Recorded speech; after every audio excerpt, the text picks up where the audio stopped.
tarde para poder tomar esta clase. Queremos que tú nos dirijas.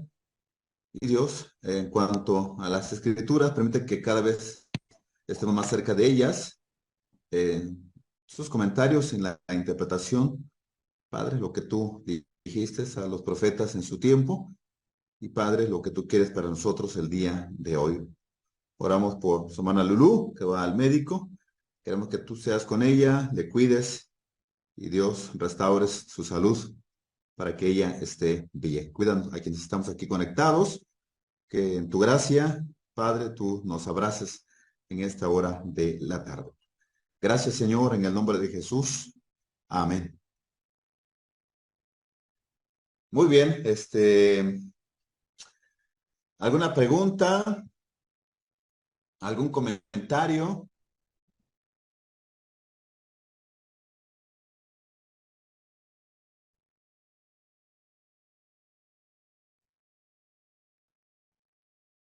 Que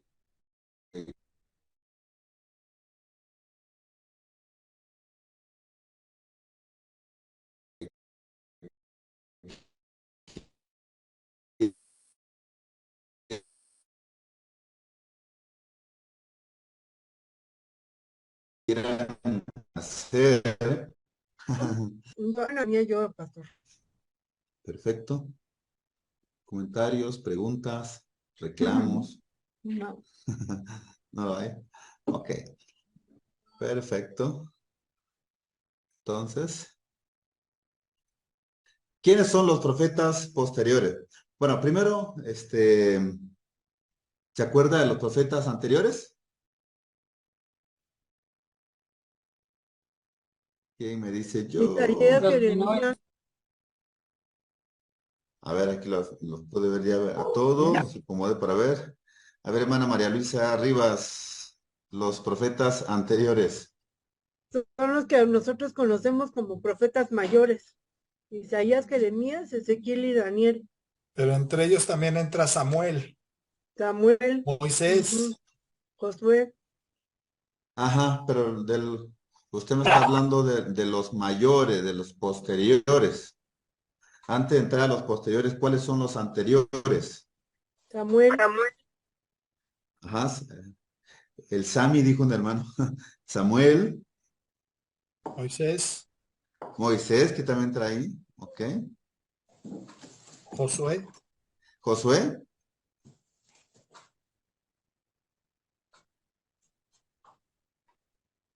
los jueces, ¿verdad? Elías, Elías, está Elías Eliseo. también. Eliseo, ujú. Los jueces, como usted decía, Salomón. Ah, Bueno, no, Salomón ya no, no. no, no, no, no. Dijo un hermano, pero si quieres lo metemos ahí espacio todavía. No. Ah, Reyes, ah, Reyes. Y vimos algunos profetas que aparecen en estos libros, ya mencionamos algunos, como Moisés, Elías, Eliseo. ¿Otros más? Débora,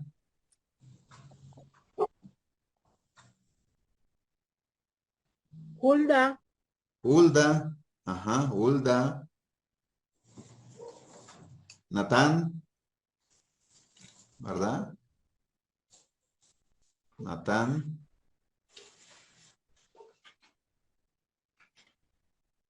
¿Son todos? hay otra mujer, otra no me acuerdo, esposa de, porque así dice, no da su nombre. Ah, ok. De seguro lo vamos a ver ahorita. La esposa de Isaías. Ajá. Esposa de Isaías, es profeta. Vamos a Débora, María, entre las mujeres. ¿Verdad? Por ahí están los profetas anteriores, Josué, jueces, Samuel y reyes, ¿verdad? Y los profetas posteriores, tenemos a Isaías,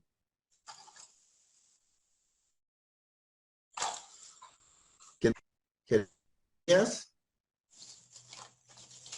ok. Lamentaciones no entra entre los profetas mayores. Lamentaciones entra en los escritos. ¿Ok? Entonces sería Isaías, Jeremías, Ezequiel y Daniel. Ezequiel. Daniel entra en los profetas, Daniel entra en los escritos.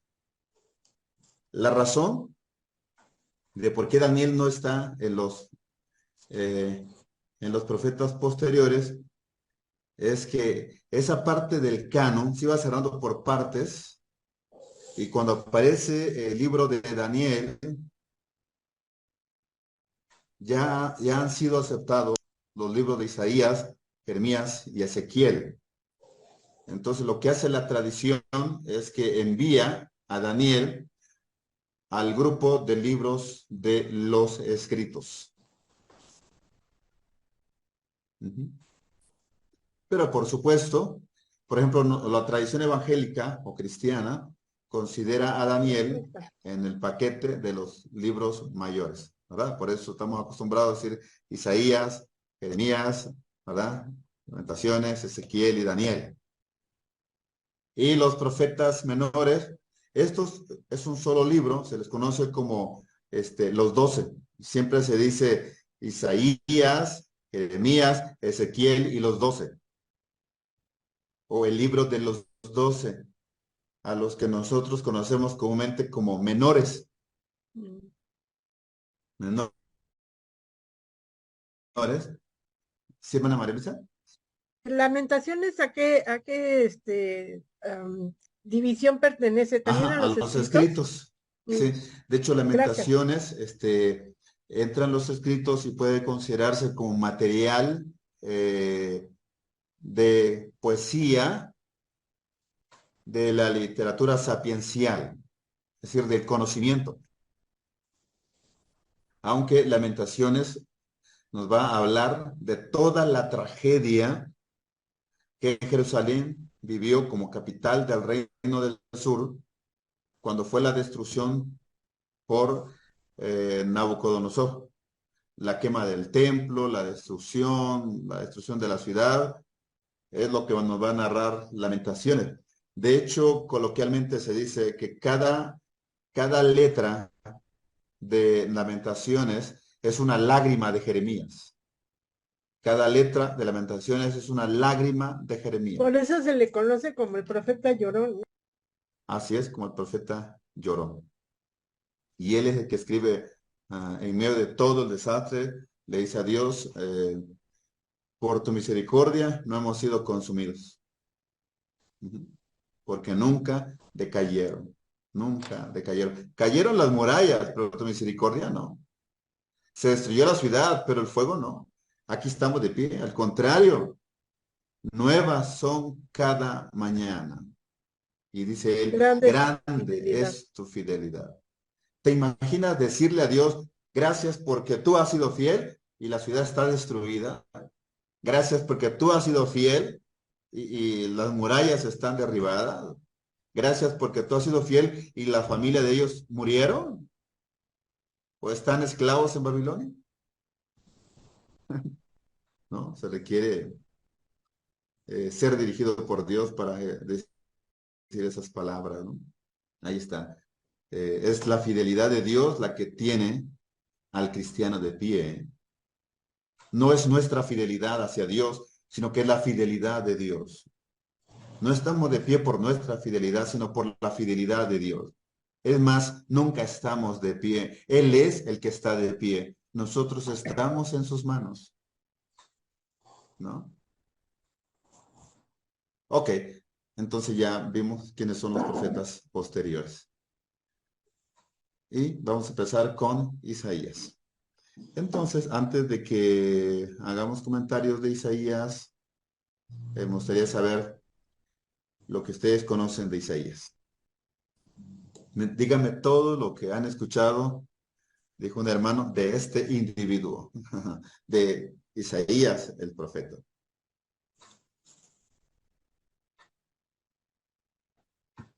Es el que más profecías tiene sobre el Mesías.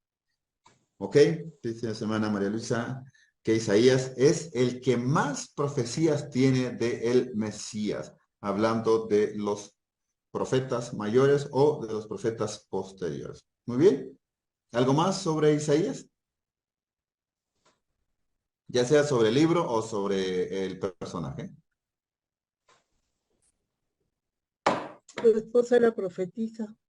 Ajá, su esposa era profetisa, ¿verdad? Como decir, el pastor y su esposa era pastora, ¿no? No, algunos los queman, ¿no? Pero ahí tienen al profeta y a su esposa que tenía la labor de profeta. Este es más largo de los libros. ¿Qué es el más largo de los libros de los profetas mayores? Ok, es el más largo. ¿Cuántos capítulos tiene? Un montón, 54, algo así, ¿no? Ajá, eso es un montón, ¿no? Tiene 66, Ah, uno por cada libro de la Biblia. 66 libros, perdón, capítulos. capítulo. ¿Ok? ¿Algo más de Isaías?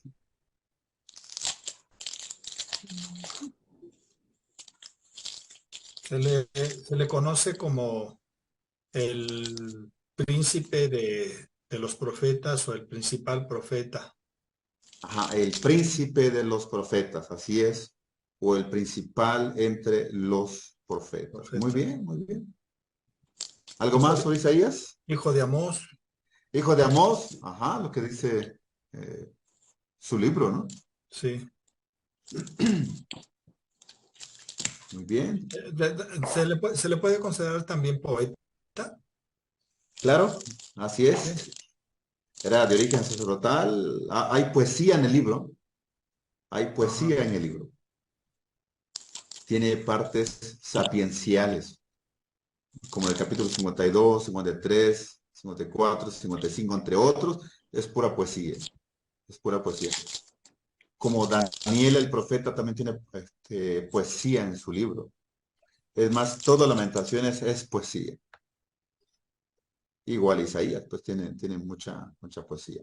El capítulo 1 de Isaías es poesía, es poesía. El capítulo 12, entre otros, es poesía. ¿Ok?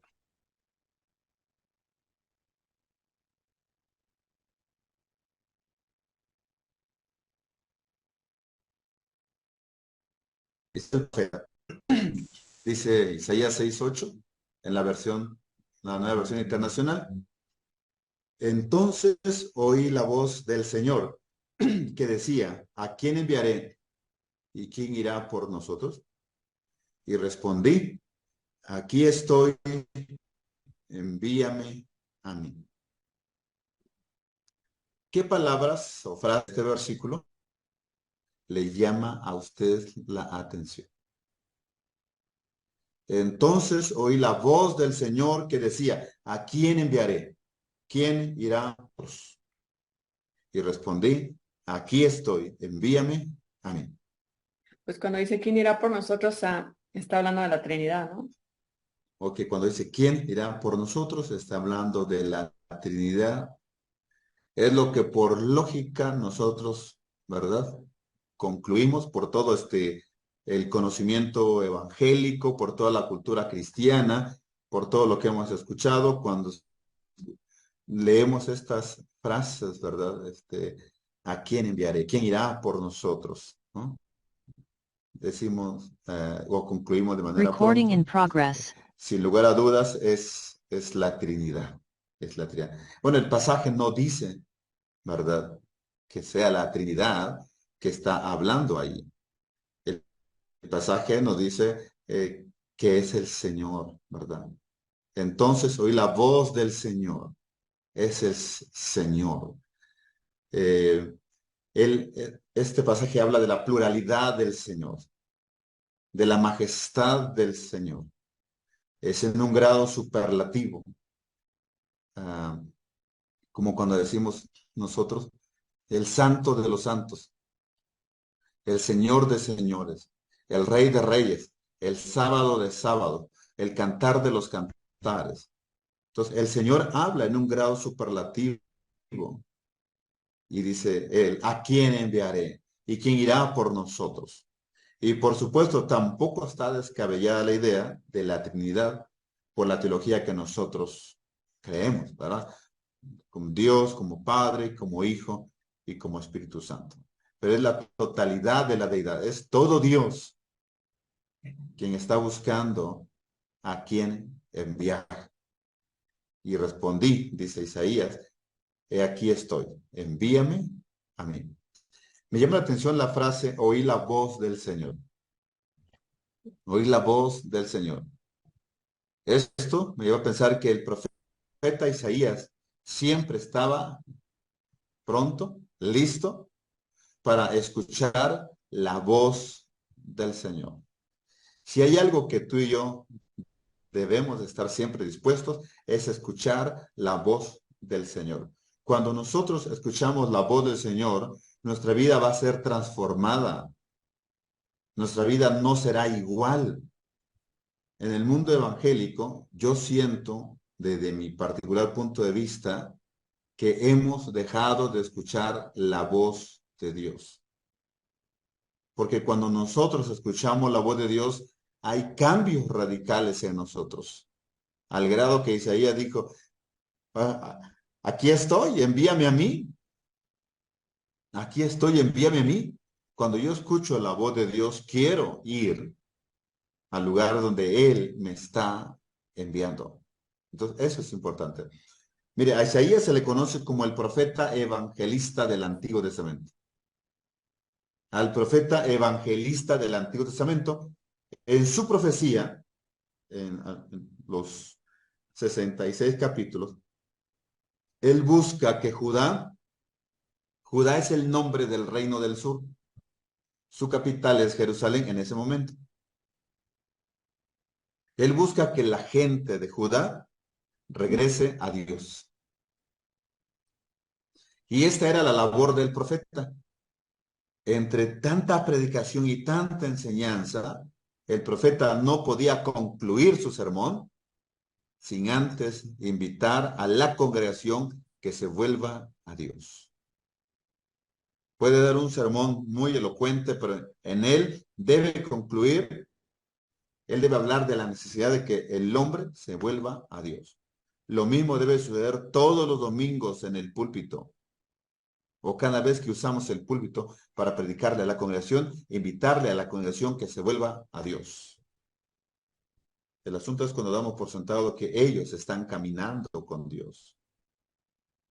Y nos llevamos sorpresa de que no es así. De que no es así. De que nuestra vida espiritual no está reflejando. No está siendo reflejada. ¿Verdad? A veces nuestra iglesia está llena de creyentes, de evangélicos, de cristianos, pero de muy pocos seguidores de Jesús.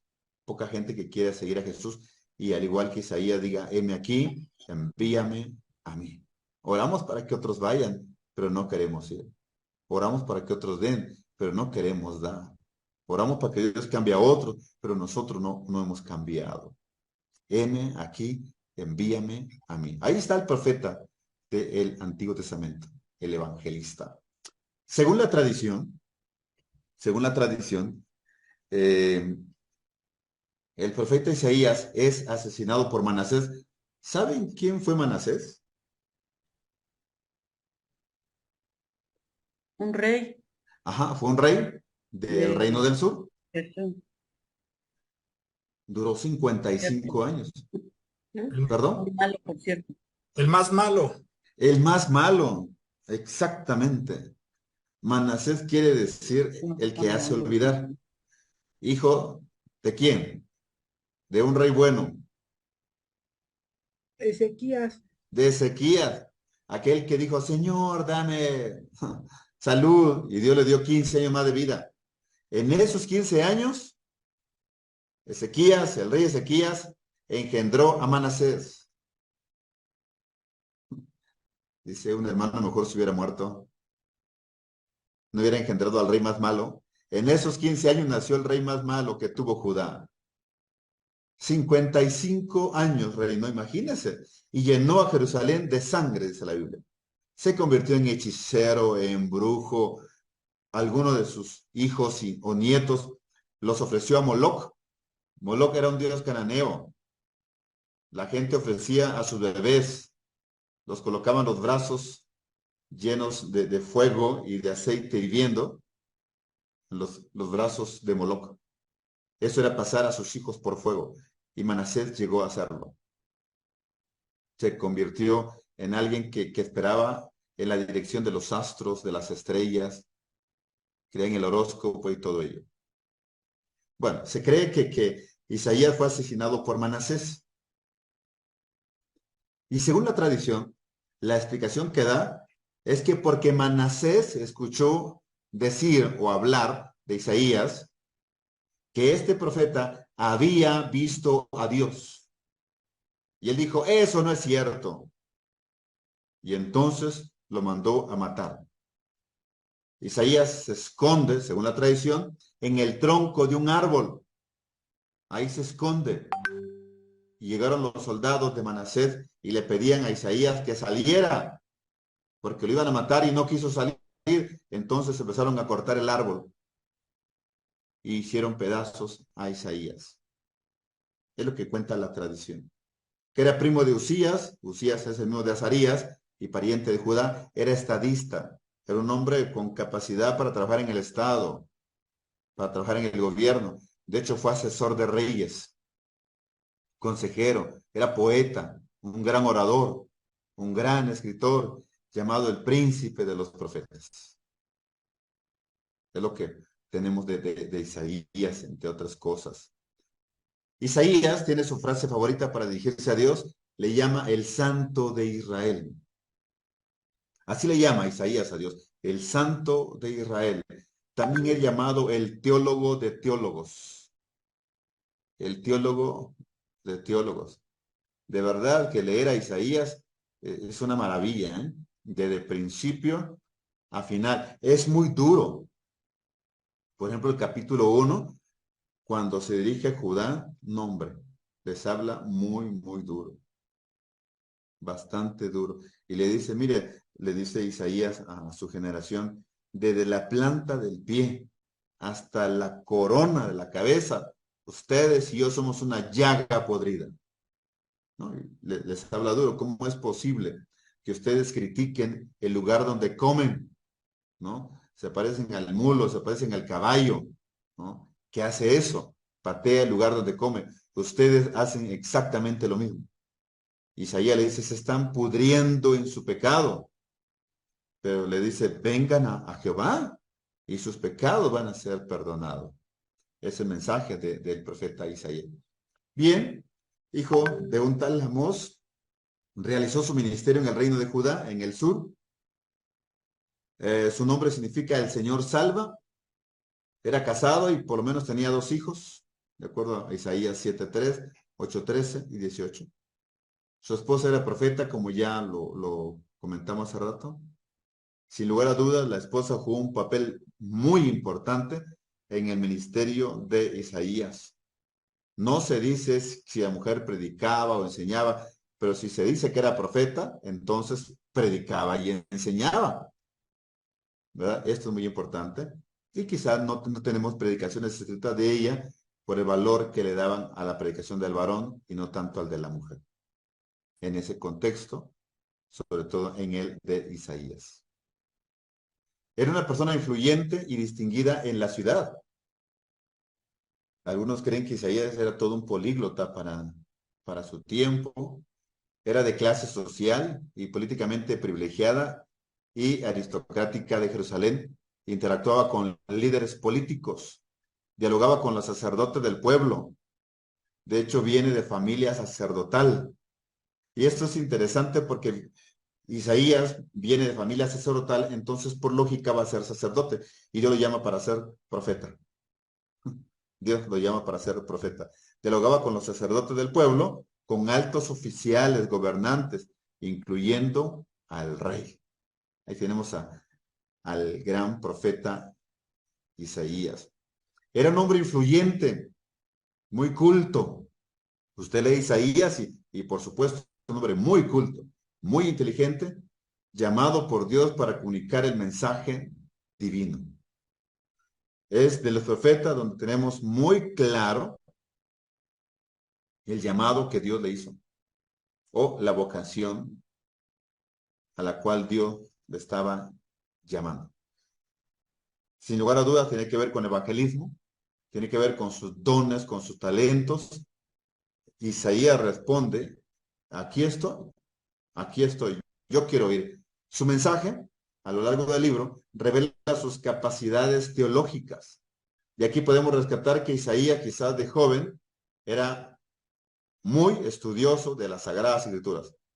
Algunos llegan a pensar que Isaías fue uno de los alumnos de las escuelas de profetas de teología que existían en su tiempo, y Dios lo llamó para ser un profeta con toda la ley.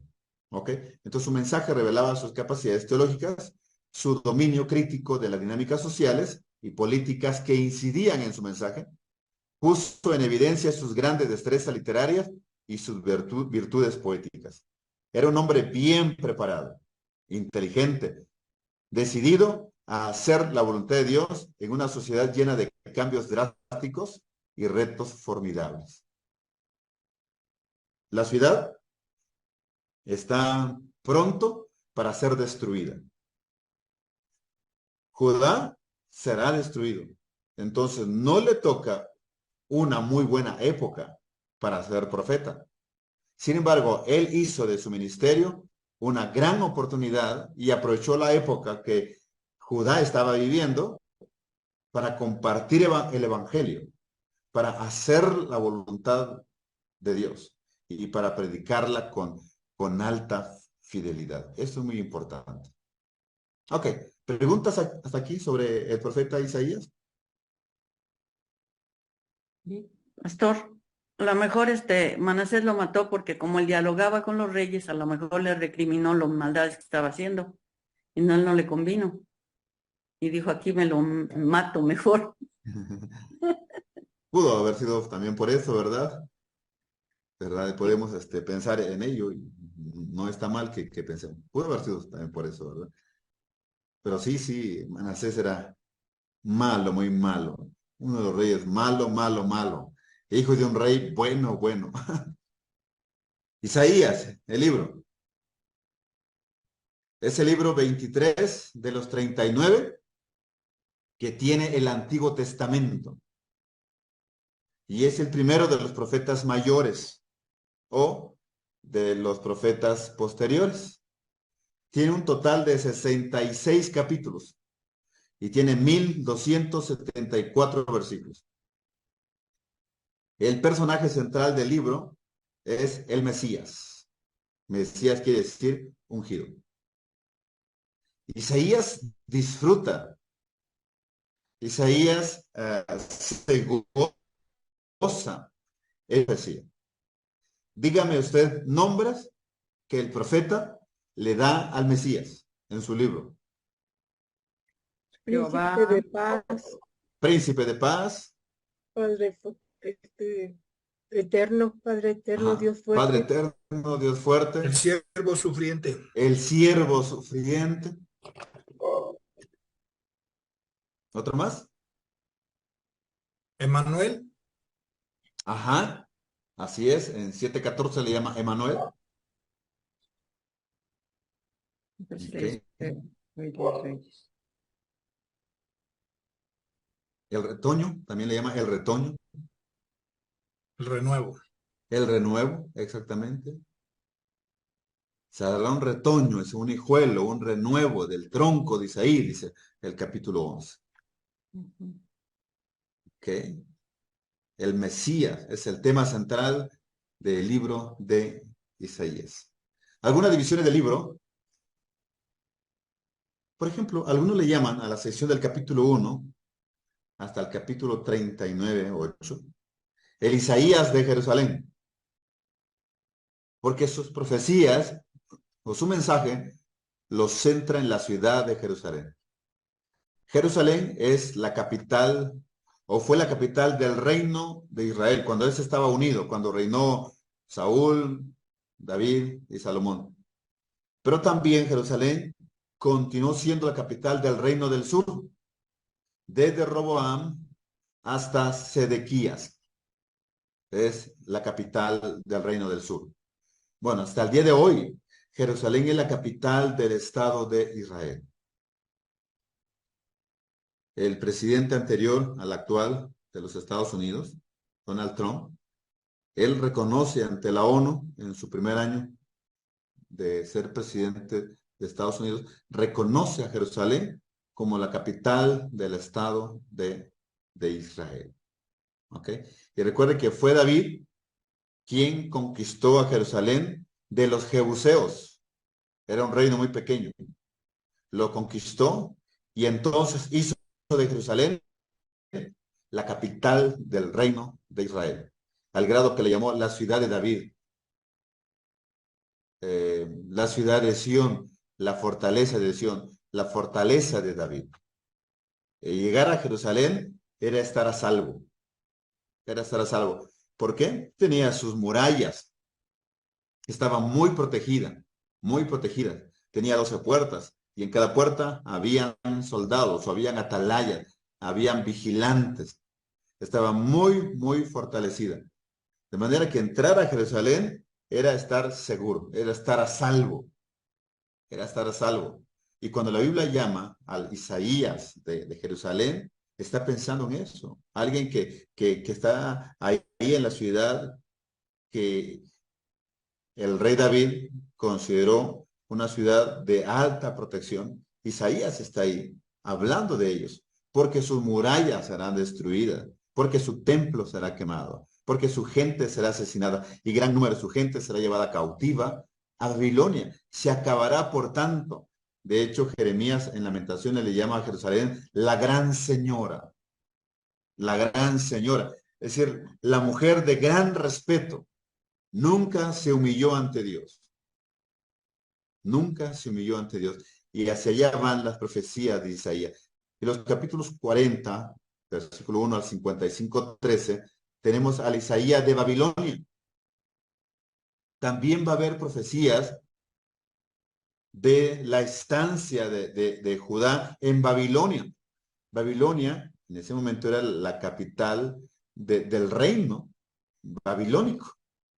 Y de esta ciudad despachaba el rey. ¿Se acuerda del rey de Babilonia que conquistó Jerusalén?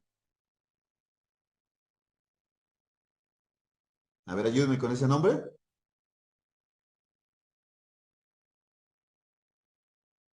El rey de Babilonia que conquistó Jerusalén. Se hablaba Era Nabucodonosor. Exacto, de Nabucodonosor. Se hablaba de él con tanto orgullo porque había embellecido a Babilonia. Se hablaba de los Los jardines jardines colgantes. colgantes, ¿no? De Nabucodonosor. Lo más bello en ese momento. Ahí tenemos a Isaías de Babilonia. Y es a través de Isaías que Dios le dice al pueblo, los voy a llevar a un país extranjero. Y los voy a pulir, los voy a limpiar, los voy a purificar, como el platero hace con la plata una vez que la pasa por el fuego y la trabaja con las manos. Y no suelta él la plata hasta que ve un plato o se ve reflejado en el plato, hasta que se ve reflejado en la plata trabajada. Entonces yo los voy a soltar, dice el Señor. Y ese tiempo le llevó al Señor 70 años. Así es que Dios se toma su tiempo para trabajar con nosotros. Si tú piensas que Dios no está trabajando en fulano de tal, porque le ves esto y lo otro, no te preocupes. Dios sigue trabajando. Dios sigue trabajando en él y en ella. Y el capítulo 56, 66 al 24, vamos a 66, 24, tenemos el Isaías del retorno. No solamente va a hablar de la profecía o va a profetizar que Jerusalén, como capital de Judá, el reino del sur, se va a ir esclavo a Babilonia por el año 586, sino que les habla del retorno, que también van a volver.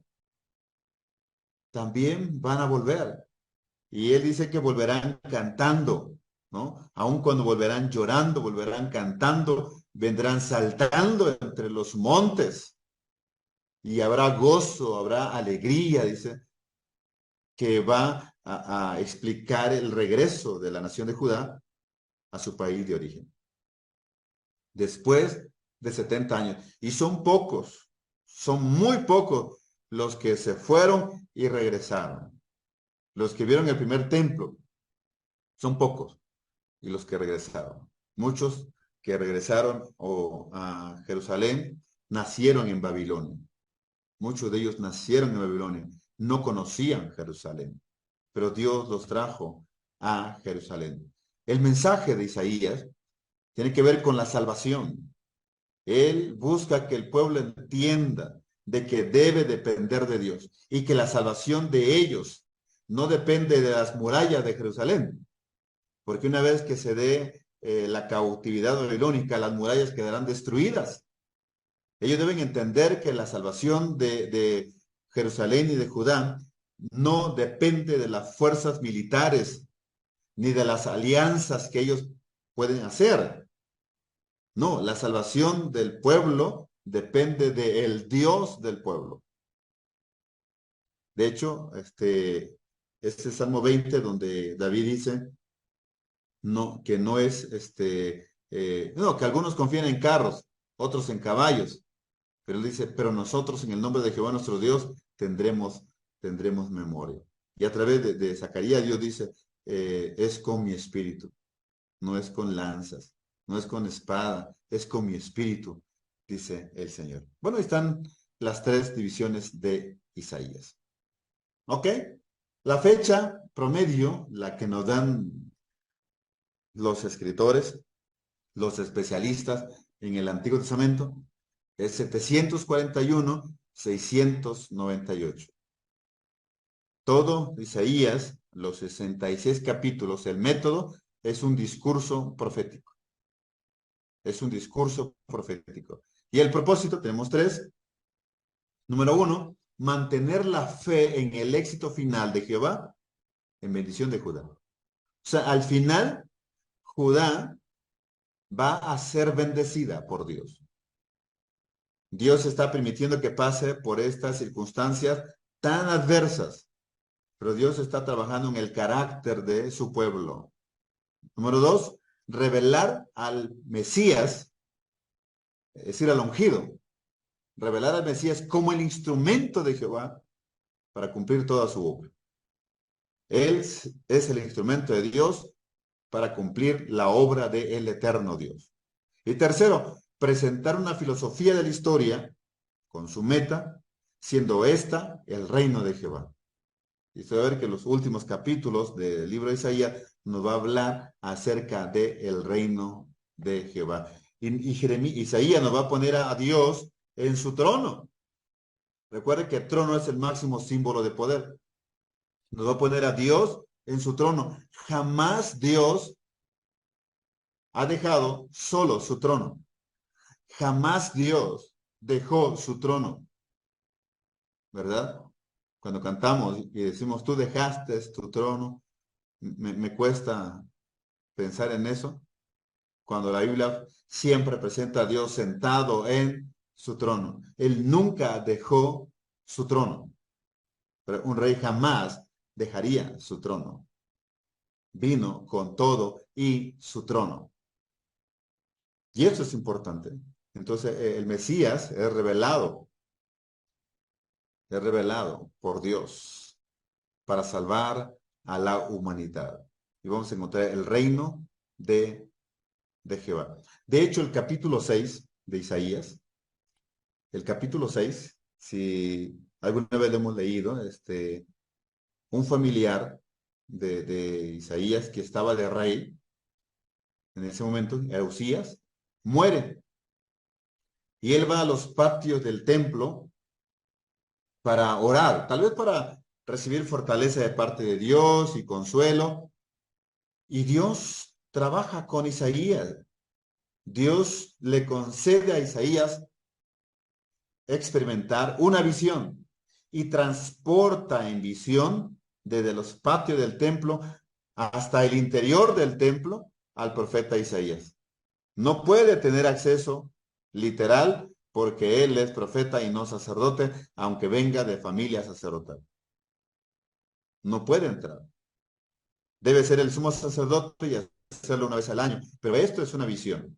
Hay que recordar que es una visión, pero está sucediendo en tiempo real. Isaías es llevado a una visión y adentro de la visión, dentro del templo, él ve en la parte alta al rey Jehová de los ejércitos en su trono.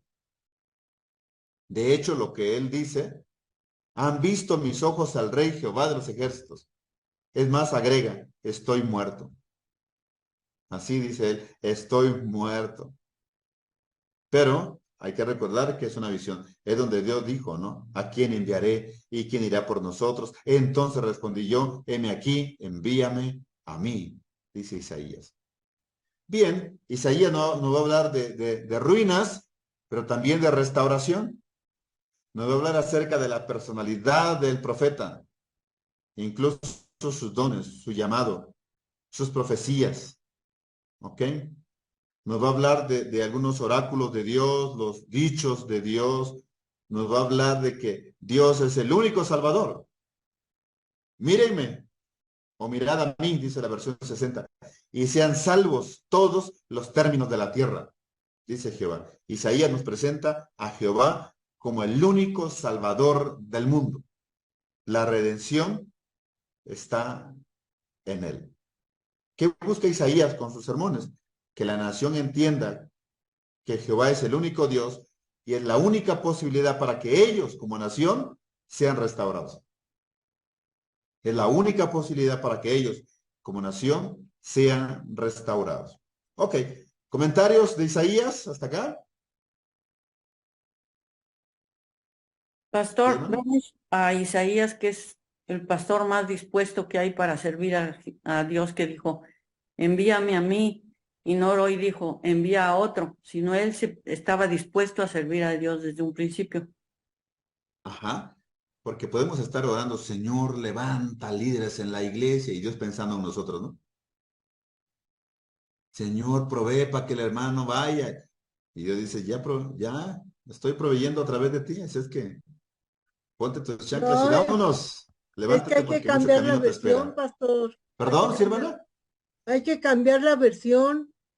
Es, Claro. heme aquí, envíalo a él. Sí, ¿verdad? Heme aquí, envíalo a él. Ahora imagínense si se da en esa visión, pues al leer el capítulo 6 de Isaías, Isaías literalmente está solo. No hay ningún otro ser humano ahí. Es el único ser humano. Y tenemos al eterno Dios como el Rey Jehová de los ejércitos y a los seres celestiales, aquellos que tienen 6 alas, que están haciendo un desorden en el templo. Al parecer no eran bautistas ni presbiterianos. Parece que fueran pentecostales, pero bueno, estaban haciendo un gran ruido ahí en el templo. Y vea lo que decían, santo, santo, santo, ¿no? Rey Jehová de los ejércitos, toda la tierra está llena de su gloria. Y era lo que ellos expresaban. Y después de la alabanza está el sermón, ¿no? De parte de Dios. ¿A quién enviaré? ¿Y quién irá por nosotros? Isaías ve por todos lados, pues, ¿a quién le estás diciendo? ¿No hay nadie más que yo? No, pues, no cabe duda que es a mí. Por eso levantó su mano y dijo, pues, yo voy, Señor, yo voy. Pero antes de que esto sucediera, Dios purificó los labios de Isaías. Ese ser celestial tomó con unas tenazas un leño de ahí, del altar, aún ardiendo, y con esto tocó los labios de Isaías, porque Isaías dijo, ya estoy muerto porque estos labios que se han de comer los gusanos, dice, pues bueno, y estos ojos, bueno, ya contemplé al Señor, tengo labios inmundos, ojos inmundos, dijo Dios, no, espérate. Y va y le pone el carbón encendido. Lo bueno que era una visión, ¿eh? Que no era físicamente, sino si le hubiera quemado sus labios al pobre Isaías. Por eso digo, no, antes de que esto sea deje de ser visión y se convierta en realidad, yo quiero ir a predicar, ¿no? Ahí tenemos a Isaías entonces, dispuesto a predicar. Mucha gente necesita ser convertida, pero los cristianos no queremos ir a predicar. Vamos a ver el entorno histórico de Isaías. los conflictos políticos internos y desafíos militares externos. Por ejemplo, Israel y Siria se unen para tomar control de Judá. En Judá está Isaías, el reino del sur. Israel era el nombre del reino del norte.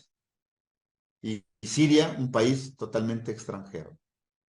Pero mire, Israel, en lugar de tener buena relación con Judá, que eran sus hermanos, busca aliarse con Siria para destruir a Judá. Eso es tremendo, ¿eh? En estos tiempos de Isaías, el rey Acaz no escuchó los consejos prudentes y sabios del profeta, porque Isaías le dijo, oye, estás mal. ¿Cómo es que te vas a poner en contra de tu hermano? Al contrario, únete a él. Y lo que hace Acaz, el rey Acaz, el rey de Israel en el norte, miren, solicitó ayuda al rey asirio, a Tiglat-Pileser III. Y Tiglat-Pileser III derrotó a Israel y a Siria en la guerra y protegió al rey Acaz y al reino de la crisis. El resultado del conflicto bélico fue la destrucción definitiva de la capital de Siria, en ese tiempo Damasco. Bueno, hoy también, ¿no? Porque también llegó a ser Nínive, la capital. Por ejemplo, en el tiempo de Jonás era Nínive. Y la decisión del reino del norte en 3 provincias asirias gobernadas por Nínive. De Israel solo quedó un terreno en torno a Samaria. Samaria era la capital del reino de Israel, en el norte. Por ello, Oseas, el rey, que fue el último rey de Samaria, estuvo hasta el año 722, cuando Asiria destruye Samaria y el reino del norte. Vean todo lo que sucede. Por no volverse a Dios, la idolatría en el reino del norte creció. La gente no obedeció a Dios. Y ahí tienen a los profetas, pero no escuchan la voz de Dios a través de los profetas.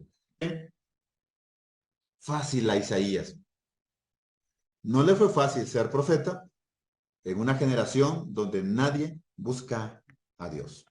Ok, ¿preguntas? ¿Comentarios? Pues sigue siendo actual la profecía de Isaías. Así es. Sigue siendo para nosotros esa profecía. Y el reto a ser cristianos al estilo de Isaías. Siempre está dispuesto a decir, aquí estoy, Señor, envíame a mí. Quiero hablar sobre el Mesías, quiero predicar el Evangelio. Y esto es interesante. Veamos la unidad teológica, temática e histórica del libro. Mensaje de juicio contra Jerusalén. Recuerde que Jerusalén es la capital del reino del sur, es decir, de Judá. Por ejemplo, los gobernantes que piensan que pueden salvar al país con sus alianzas internacionales y estrategias están mal. Cuando nosotros nos aliamos con personas que no temen a Dios, pues corremos la misma suerte. El profeta, por ejemplo, se dirige a Dios como el Santo de Israel. Esta es la frase favorita del profeta, el Santo de Israel. ¿Ok?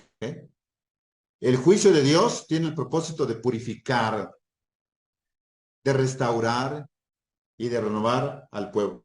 Vean además, Dios está pensando en esto.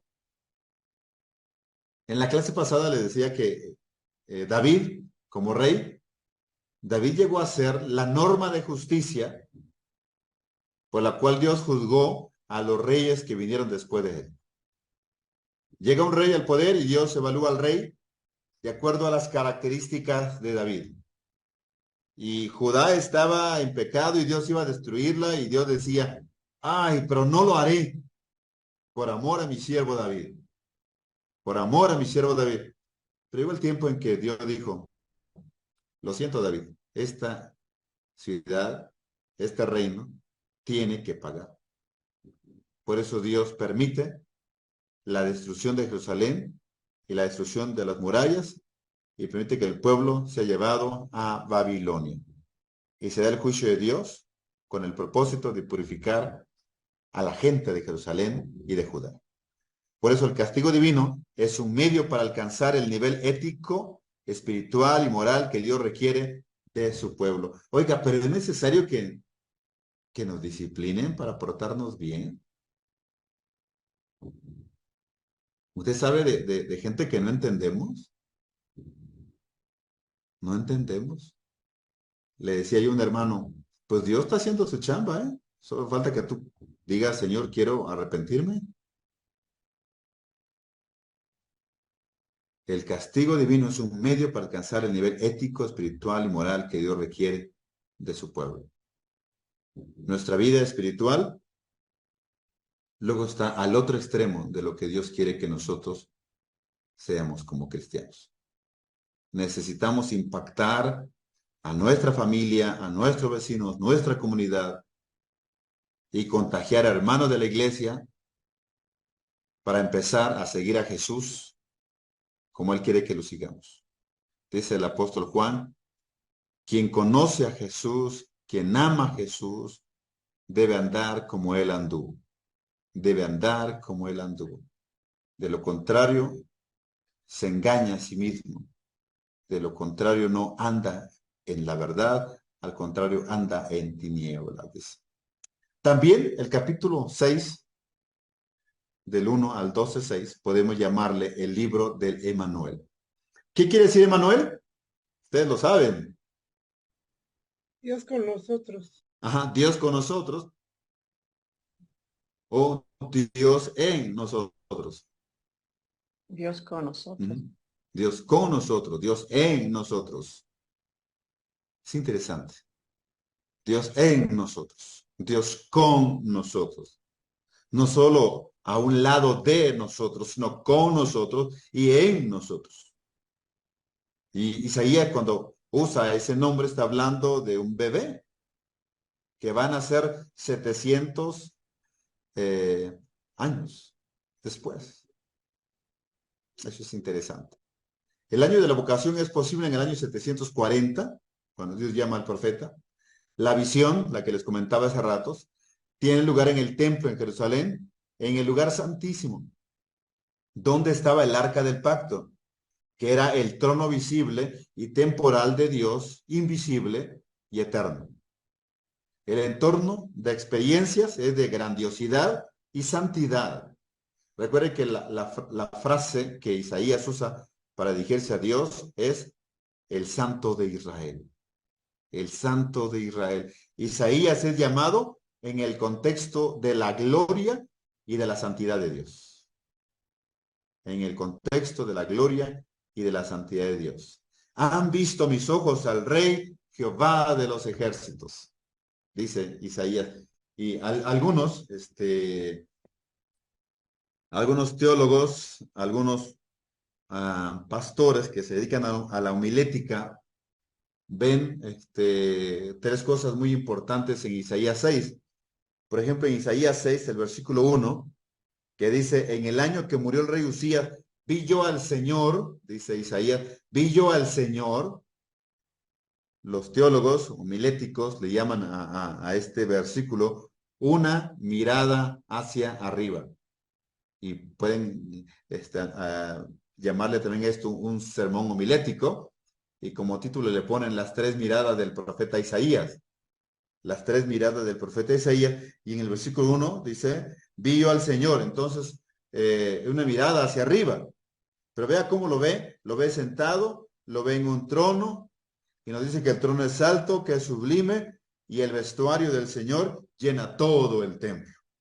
Llena todo el templo. Ahora, cheque el versículo 5 de Isaías 6, dice el profeta, entonces dije, ay de mí, que soy muerto, porque siendo hombre inmundo de labios y habitando en medio de un pueblo que tiene labios inmundos, vea lo que dice, han visto mis ojos al Rey Jehová de los ejércitos. Pero dice, ay de mí. Aquí los teólogos homiléticos ven una segunda mirada a Isaías, dice una mirada hacia adentro. Una mirada hacia arriba, vi yo al Señor sentado. Una mirada hacia adentro, ay de mí que soy muerto. Eso es muy importante. Una vez que nosotros vemos al Señor, terminamos viendo quiénes somos nosotros también. Vemos la santidad de Dios, pero vemos nuestra pecaminosidad. Y entonces entra el versículo 8.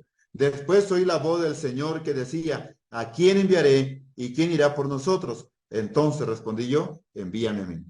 Esto es la tercera mirada de Isaías, una mirada hacia afuera. Primero una mirada hacia arriba, luego una mirada hacia adentro, luego una mirada hacia afuera. A esto le llaman algunos teólogos que se dedican a la homilética las tres miradas del profeta Isaías, que sin lugar a dudas deben ser las nuestras también. Cuando tú y yo nos dediquemos a ver a Dios, sabremos quiénes somos nosotros.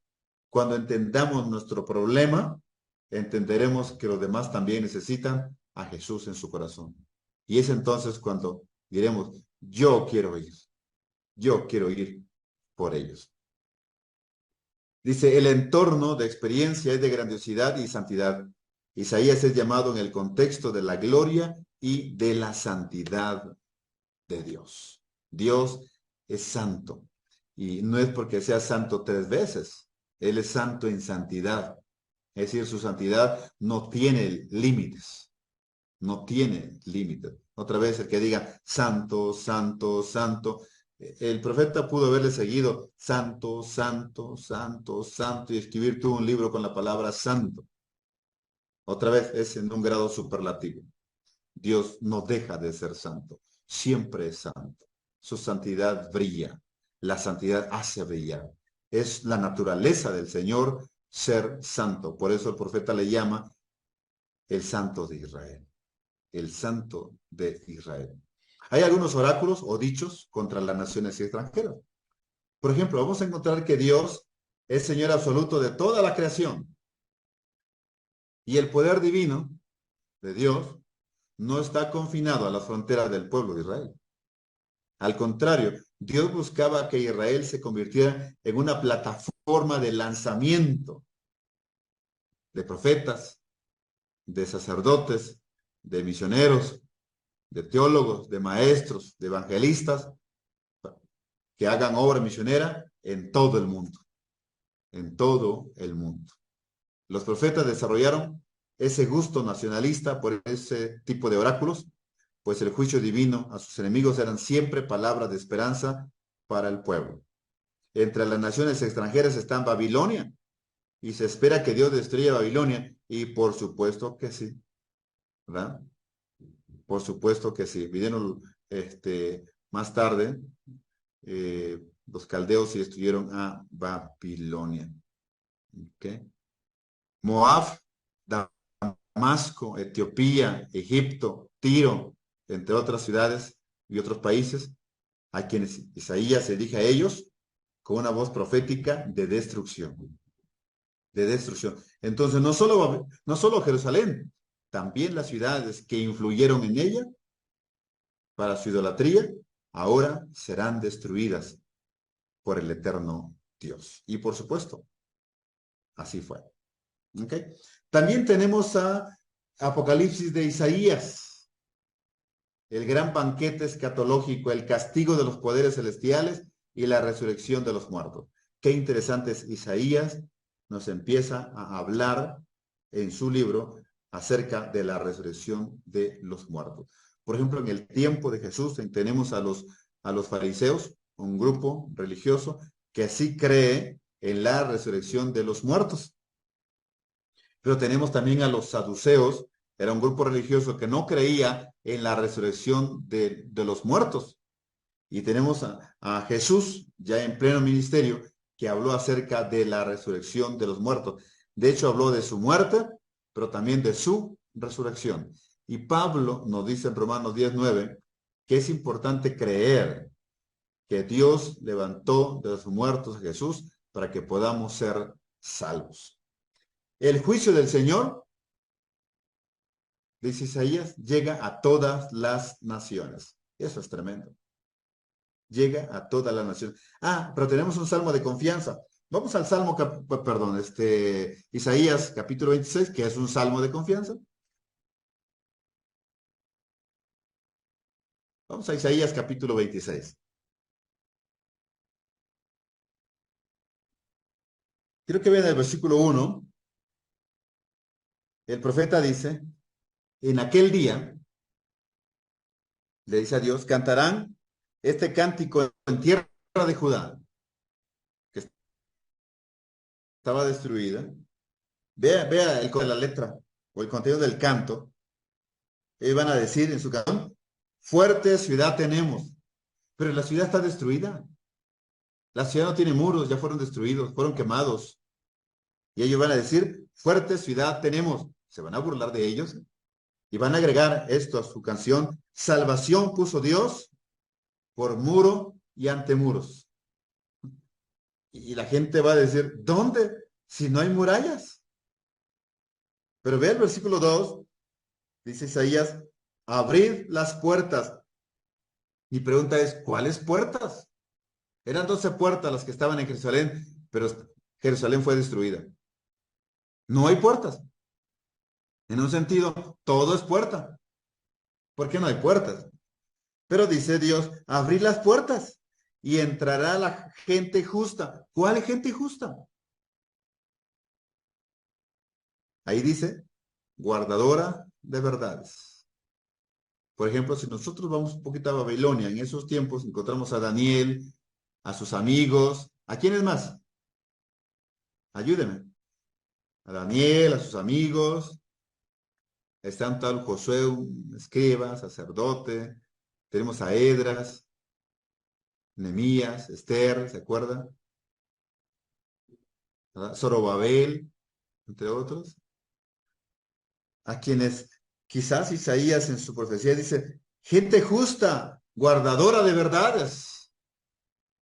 Y luego le dice Isaías a Dios, tú guardarás en completa paz aquellos hombres que van a vivir en Jerusalén que no tiene murallas. Esa ciudad que está quemada, es insegura. Pero cuando la gente regrese y viva en Jerusalén, tú guardarás en completa paz a aquel cuyo pensamiento en ti persevera, porque en ti ha confiado.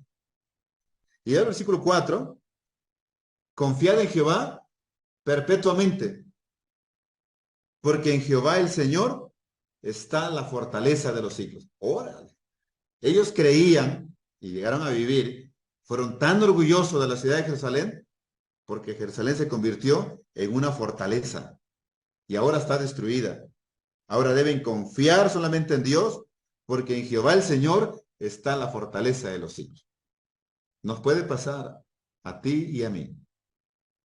Nos puede pasar por tener, no sé, más habilidades que otro, más conocimientos que otro, más experiencia que los demás, más bienes que otros, por tener más posibilidades económicas que otros, podemos creernos que sí podemos resolver nuestros problemas y no tomar en cuenta a Dios. Eso le pasó a Judá y fue destruida.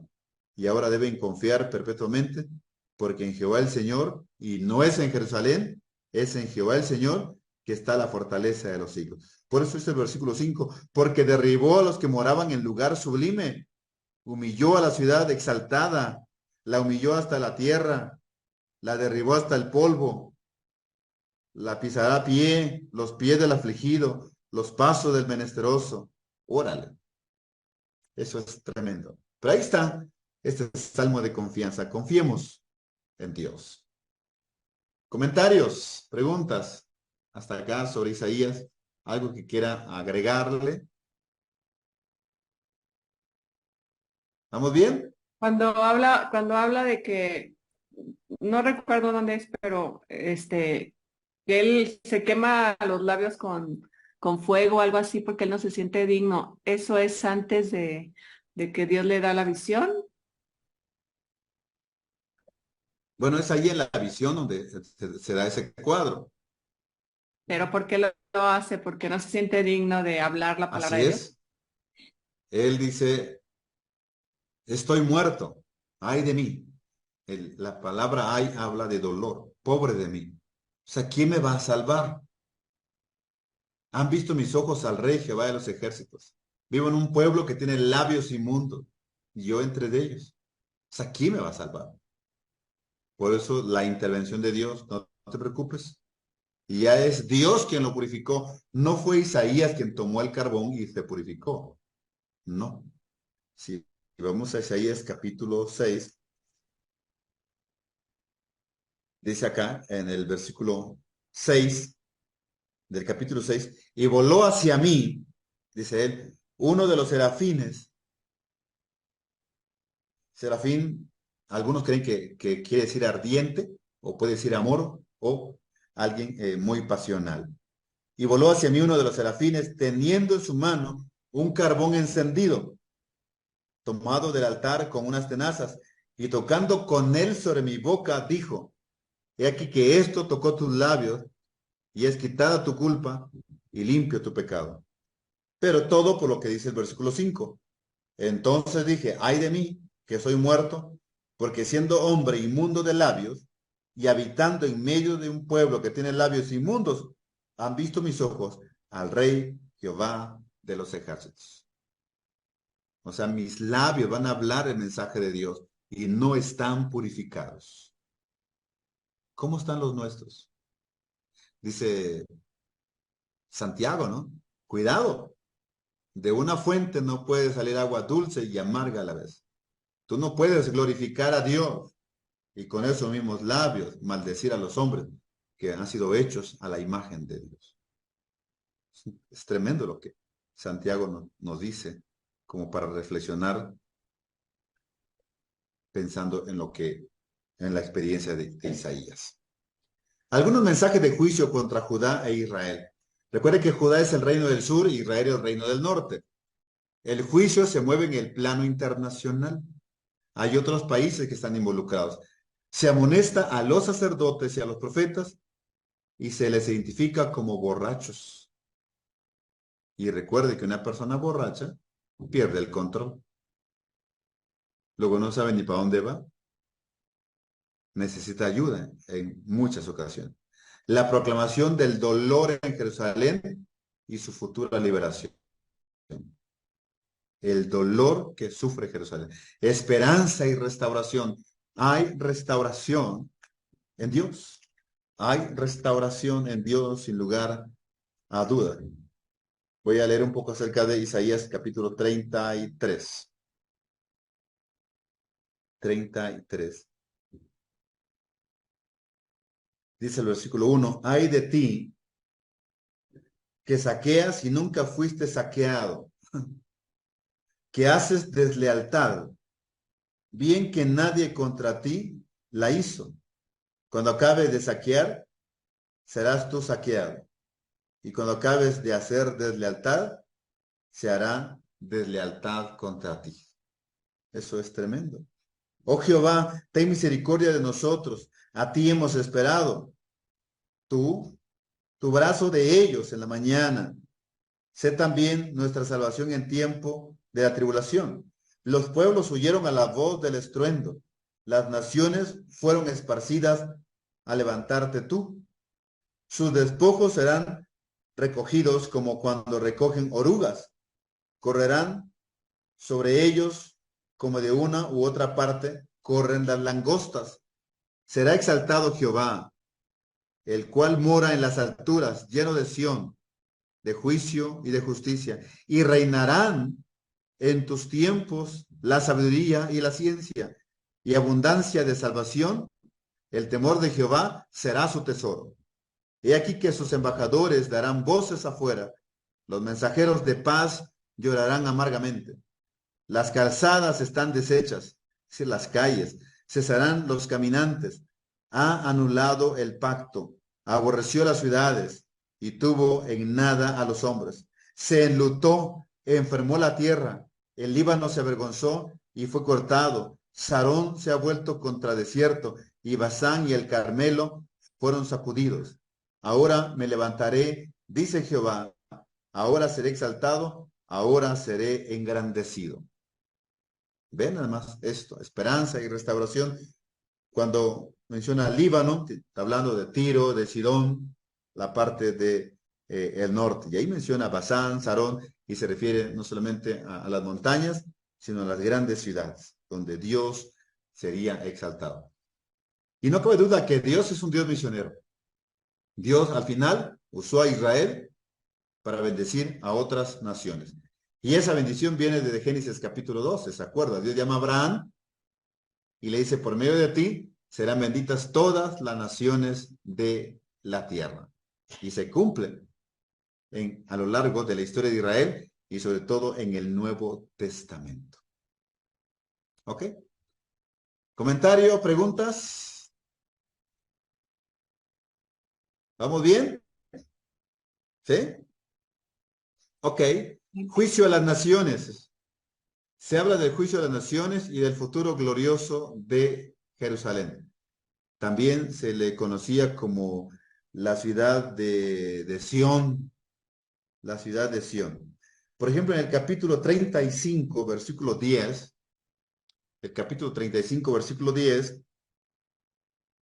dice Isaías, y los redimidos, está hablando de los que están en Babilonia, esclavos por 70 años, dice, y los redimidos de Jerusalén, y los redimidos de Jehová volverán y vendrán a Sión, o sea, Jerusalén, y vea cómo vendrán, dice, con alegría, con gozo, y nos dice cómo es el gozo, perpetuo, dice, sobre sus cabezas, o sea, vendrán saltando y vendrán expresando su alegría, y continúa diciendo, tendrán gozo y alegría, y vea nada más, vea lo que va a pasar con la tristeza y el gemido, huirán. Ya no va a haber tristeza, ya no va a haber gemidos. Eso era cuando estaban en Babilonia. Pero cuando vengan en dirección a Jerusalén, a su ciudad, vendrán con alegría, con gozo. Vendrán con mucha alegría y gozo, festejando y celebrando a Dios. Así deberían ser los cultos, las celebraciones a Dios, los festejos a Dios, porque Él nos ha librado. Porque Él nos ha liberado, porque Él nos ha redimido. Deben ser cultos de celebración a Dios. Pero a veces nuestro culto parece que fuera un grupo de esclavos ahí que están cantando. Se debe expresar la alegría al eterno Dios. Y esto es muy importante. El juicio divino responde a los pecados e injusticia de las naciones y el gozo que produce regresar del cautiverio. Por eso dice, la esperanza del retorno a Jerusalén, luego de experiencia amarga y dolorosa del exilio, genera en el pueblo sentido grato de felicidad y gozo. ¿Te imaginas? Después de estar 70 años allá, y ahora que le digan, ¿estás libre? Bueno, pues la gente aprovecha y dice, vámonos, vámonos, porque Dios ha generado nuestra libertad. Narraciones relacionadas con el rey Ezequías. Bueno, regresamos un poquito. Hablamos hace rato acerca del hijo de Ezequías, es decir, de Manasés. El rey, o uno de los reyes buenos que tuvo Jerusalén, se enfermó de llagas en los pies. Y mire, y Dios le dice a Isaías, ve y dile que prepare su casa porque iba a morir. Por supuesto no le agradó al rey. Habló con Dios, oró a Dios, y Dios le dijo a Isaías, dile a Ezequías que le voy a dar 15 años más de vida. Y se da no solo la sanidad, sino una señal milagrosa. Es muy posible que literalmente el reloj de Acaz regresó un promedio tal vez de 20 minutos. Dice la versión 60, 10 grados. Algunos creen que cada grado equivalía a un promedio de 2 minutos. Entonces un promedio de 20 minutos. Regresa el reloj de Acaz. Y esto fue impresionante. Pero también tenemos la invasión de Sennacherib, quien llegó a ser rey de Asiria. Recuerden que uno de los errores que tuvo Ezequías es que cuando Llegó Sennacherib a visitarle, le mostró todos los tesoros de Dios que había en Jerusalén. Y eso no fue bueno, no fue bueno para nada. Mensaje de consolación. Bueno, los capítulos 40 al 55, como dije hace rato cuando empezamos la plática, hay varios poemas dedicados al Mesías. Dedicados al Mesías. Dice, los poemas de esta sección son vibrantes, intensos, llenos de adjetivos y títulos a Dios y revelan la virtud teológica e intelectual del profeta. El contexto histórico es la complejidad de sociales, políticas, económicas y religiosas del pueblo en el exilio en Babilonia. La profecía de Isaías es eminentemente contextual ante las penurias de las crisis relacionadas con la derrota militar a manos de Nabucodonosor, quien era el rey de Babilonia en aquel momento, el viaje triunfal de regreso a la tierra prometida desde Babilonia. Fue Nabucodonosor quien los llevó cautivos, pero ellos son libres cuando reyes, extranjeros, llegaron a Babilonia y la conquistaron. Y ahora reyes que no eran temerosos de Dios, Dios los usó para que Judá regresara a su nación. ¿Se acuerda de uno de ellos?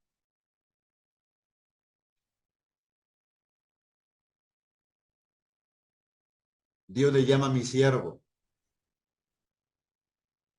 Y él, como rey, se llamaba a sí mismo el Grande. ¿Se acuerda de Ciro? El rey Ciro.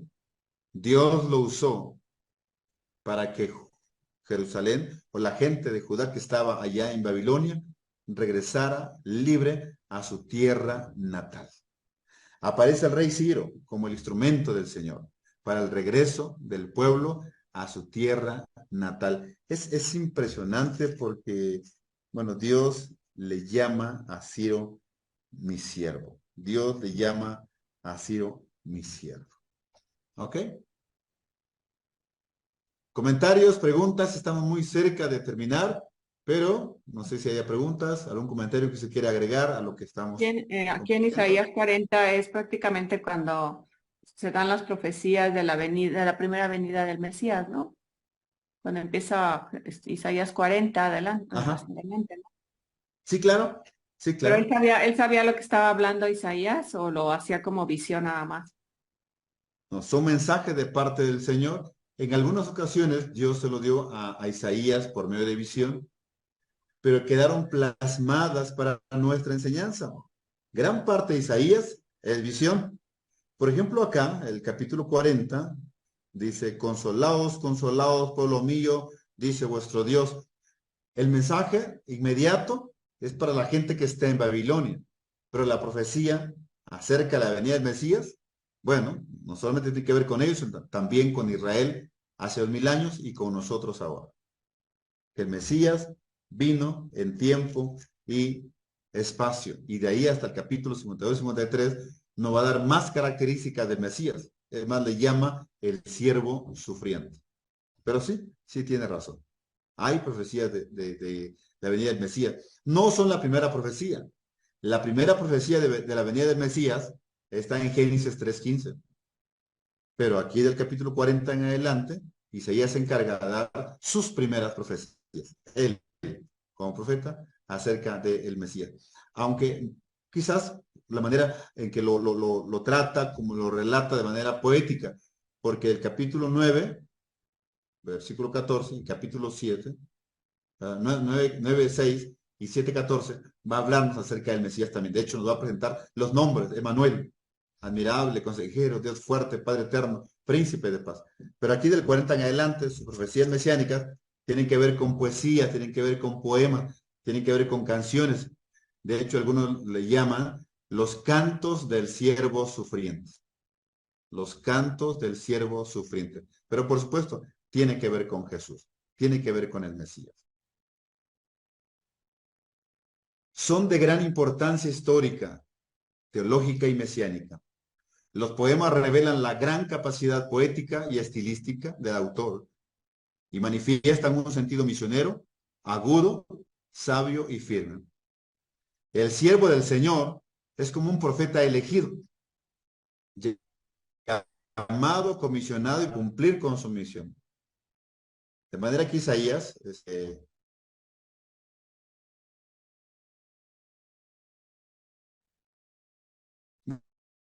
bueno, no solamente ya preparado por Dios mismo para por ejemplo, el capítulo 49 de Isaías,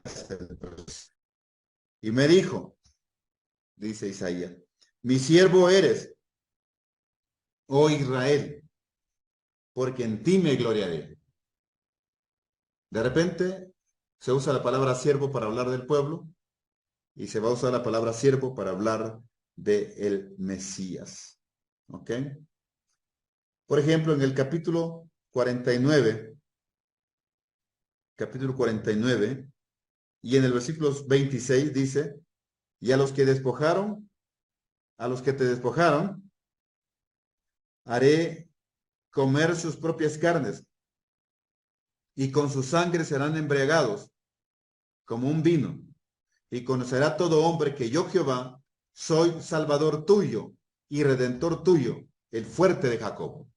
El fuerte de Jacob.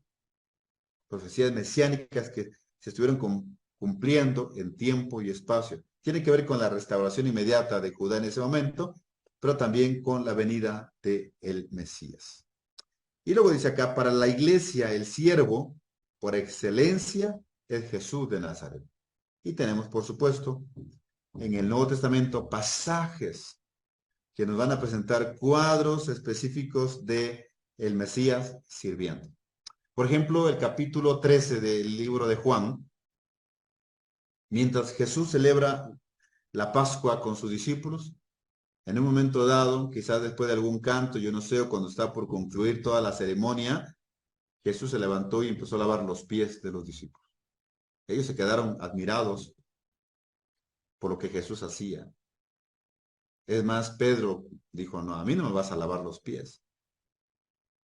Vemos a Jesús lavando los pies de los discípulos y después les dijo, les he dado un ejemplo. Les he puesto el ejemplo. Así como yo le he lavado los pies a ustedes, lávense los pies entre ustedes. Y no se pierde la autoridad, dijo Jesús. Ustedes me llaman maestro y me llaman Señor y dicen bien porque lo soy. Hemos sido llamados para servir al Señor. Ok, esta última diapositiva dice mensajes a los repatriados de Babilonia, capítulo 56 al 66. ¿Qué incluye aquí? Bueno, vamos a ver del capítulo 56 en adelante, vamos a encontrar porciones de poesía, de prosa, para poner de manifiesto los pecados de idolatría del pueblo. Eso, y lo usa de manera muy, muy poética. Y llama a la nación a que busque a Dios. A que busque a Dios. ¿Ok? Es el tiempo de la restauración nacional e institucional, de restauración física y emocional, de renovación comunitaria e individual, la época post-exílica del pueblo de Judá, reportado a Jerusalén. Se terminan sus 70 años y ahora regresan a Jerusalén. Había desánimo entre los repatriados. Sin lugar a duda, había desánimo. Pero había mensaje de Isaías como el que leímos en el capítulo 56. Confiad en Jehová perpetuamente, porque en Jehová el Señor está la fortaleza de los siglos. Confiad en Jehová perpetuamente, porque en Jehová el Señor está la fortaleza de los siglos.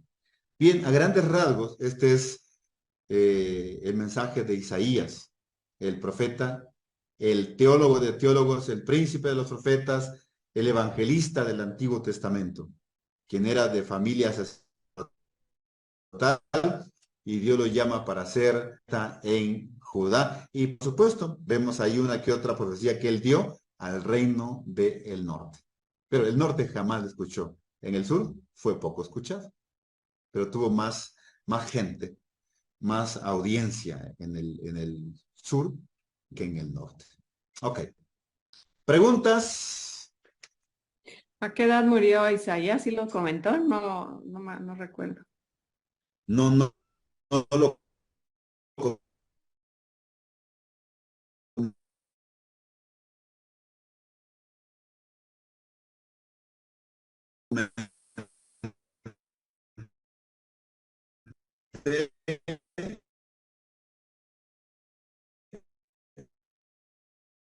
Tenían autoridad o obtenían autoridad de parte de la cultura, porque así era la tradición, cuando llegaban a los 30 años de edad. Y era un joven, entonces cuando él es llamado y arranca su ministerio. Y él está hablando pues de que, bueno, de que el pueblo de Israel será llevado, el pueblo del sur será llevado a Babilonia y va a regresar. Pero no sabemos que él esté de regreso. Es decir, que él esté vivo, perdón, cuando el pueblo regrese. ¿Verdad? Entonces trabajaríamos, nos vemos 70, imagínate.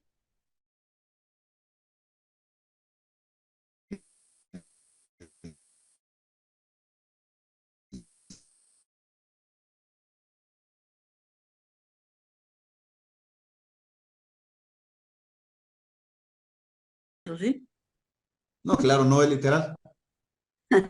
No es literal. En ese momento, cuando Jesús lo dijo, sí incluía lo literal. ¿Por qué?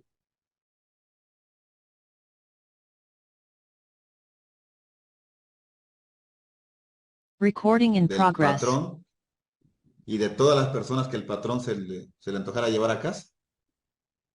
Entonces, al patrón igual lo hacían con gusto, ¿no? Pero lavarle los pies a 5 más que trajera, pues no era tan gustoso, ¿no? No era tan gustoso. Y Jesús entonces lava los pies a sus discípulos y le dice, lávense los pies los unos a los otros. Aquí el ejemplo es de servicio. Y como usted lo dijo, de humildad. Para eso hemos sido llamados, para servirnos los unos a los otros. Y por supuesto, Isaías presenta al Mesías como el siervo de Dios, el siervo sufriente, entre otros nombres que él le da al hombre de Dios, al varón de Dios, ¿no? Al hijuelo, al retoño, ¿no? Al vástago, al Mesías, que es el personaje central de su libro. Muy bien, aquí terminamos lo que traemos para compartir de Isaías y pues ya continuamos. El próximo lunes sí no vamos a tener clases. Entonces nos veríamos hasta el lunes, ¿qué es? ¿5? ¿6? De marzo. 6 de marzo. Okay. Ok, entonces estaremos al pendiente. Cualquier cosa que se ofrezca, estaremos al pendiente. ¿Algún comentario que quieran realizar antes de cerrar? Hermano, ¿se puede decir entonces que el Evangelio del Antiguo Testamento es Isaías? Ajá, ¿Podríamos decir eso? claro, sí. El Como material, el libro, el contenido, y a él como persona se le conoció como el evangelista del Antiguo Testamento. del Antiguo Testamento, correcto. Ujú. Un poco es también como decir Romanos, el quinto evangelio o el evangelio de Pablo. Ándale, así es. Correcto. Ok. Perfecto. Muy bien. Hay que tomar en cuenta que estas son opiniones de la tradición, ¿verdad? Y por supuesto no están descabellados, tienen sus bases, ¿no? Ok. Pues muchas gracias, hermanos. Que Dios me los bendiga mucho. Gracias, Igualmente, igualmente. gracias, pastor. Dios te bendiga. Hasta Gracias, luego. pastor. Bendiciones. Hasta luego a todos. Hasta luego. Dios les bendice. Buenas noches. Buenas Buenas noches. Buenas noches. Buenas noches a todos.